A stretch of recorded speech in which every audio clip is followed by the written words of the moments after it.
En matière de tourisme, la France a encore survolé la concurrence. Première destination mondiale depuis plus de 10 ans, l'Hexagone va conserver sa place cette année.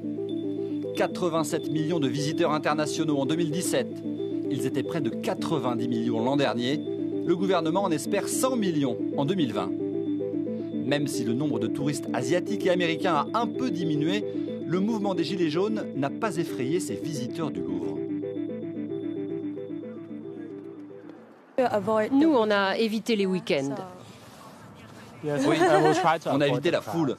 Et si on voit beaucoup de monde au même endroit, on fait un peu plus attention à notre sécurité. Nous, on n'était pas inquiets. On a vu aux informations qu'il y avait des problèmes en fin de semaine, mais ça ne nous a pas empêchés de venir. Le Louvre a même battu son record de fréquentation l'an dernier. Plus de 10 millions de visiteurs, soit une hausse de 25%. La montagne gagne aussi des clients, 12% de mieux dans les massifs français par rapport à l'an dernier.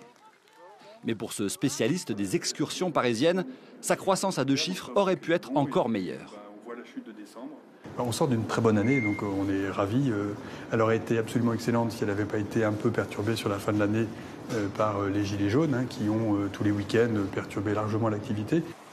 Ces dernières années, les principaux concurrents de la France étaient l'Espagne et les États-Unis.